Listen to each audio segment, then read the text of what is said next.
একজনে বলছে হাসপাতাল থেকে দেন, দুইটা দিছে, বাড়ির যাই যখন দিলাম আমার নাভির চারিদিকে কালো হয়ে গেছে। তো মেয়ে ডেট চাইছে, ডেট ওভার, দুইটাই ডেট ওভার। তো এরা আমাদেরকে এ ধরনের ওষুধ, এই ডেট ওভার ওষুধ দিয়া কি ওষুধ, এগুলো সরকারিভাবে কি পাবলিকের আসে নাই? ওরা তো পাবলিকের ওষুধ দেয় নাই, 2টা 4টা 6টা এইভাবে দেয়।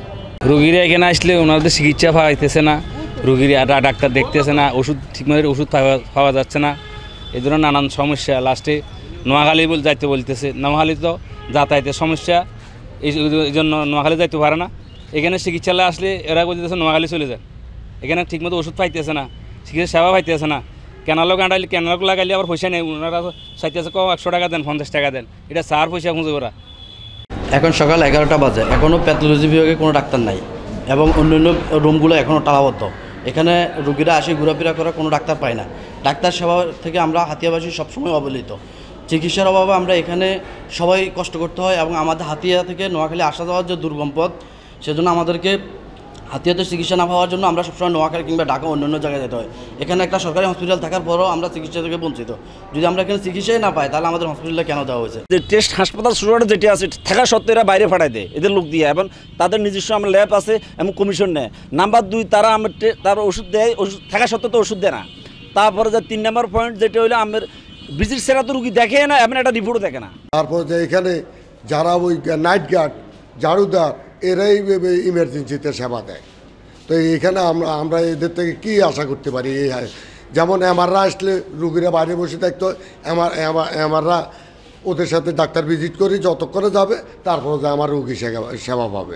2025 জুন মাসে শেষ হয়ে গেছে, কিন্তু এরপরে ওষুধগুলো দেওয়া হয়েছে। সাইসিতে কীভাবে ইচ্ছে করে এই ওষুধগুলো দেওয়া হয়, কীভাবে দেয় তারা জানে।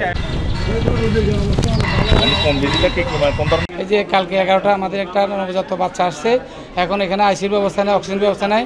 তারা লিখে দিয়েছে আমাদেরকে নোয়াখালীতে। এখন এই যে দুর্যোগ সময় সিগন্যাল চলে, নদীতে নিতে আমাদের কত অসুবিধা। তাইলে আমরা ঊর্ধ্বতন কর্মকর্তা যারা আছে ওদের কাছে আমাদের আবেদন যে হাতিয়া স্বাস্থ্য খাতচিটা বা হাসপাতালটাকে সব মেশিনপত্র, ডাক্তার সব কিছু মিলে যাতে আমাদের রুগীদের সেবা ভালো মতো আমরা পাই, সেই ব্যবস্থাটা আমাদের জন্য করা হোক। রুগী এলে রুগীর সেবা ঠিক মতন পাওয়া যায় না।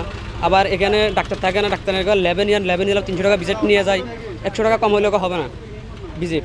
এখানে দেখেন এখানে ডাক্তার নাই, কত লোক ল্যাবে নিয়ে যান, ইয়ার পরে দিন শেষে বলে কি নোয়াখালী নিয়ে যান, রুগীর কালান্ত করি। মানুষ বাইরে টেস্ট করতে হয়, হাসপাতালের ভিতরে কোনো টেস্টের ব্যবস্থা নাই, হাসপাতালের আশেপাশে নোংরা, ভিতরেও তেমন পরিষ্কার পরিচ্ছন্নতা নাই।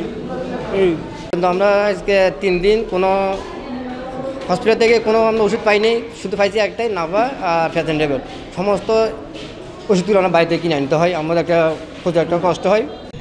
আমাদের এখানে ডাক্তার যে 2 জন আসছে ছুটিতে, একজন ছুটির মেয়াদ শেষ হওয়ার পরও সে আমার সাথে যোগাযোগ করেনি, আর আরমো সাহেব সে খুব ইমার্জেন্সি চলে গেছে, সে কোনো অ্যাপ্লিকেশন দিয়ে যেতে পারেনি। আর 2 জন আছে, একজন অনুপস্থিত কেন ওইটা আমি পরে তার কাছে শুনে আমি তার বিরুদ্ধে ব্যবস্থা নেব। যে একজন ছুটি নিয়ে যাবে, ছুটির পরে সে আসবে না কেন, যে যেরকম করবে তার ব্যবস্থা আমি অবশ্যই নেব। বান্ডেল থাকলে প্রতি সেনমানিতে টাকা বাঁচবে। বিকাশ সেনমানি বান্ডেল কিনে জিতুন প্রতি লেনদেনে।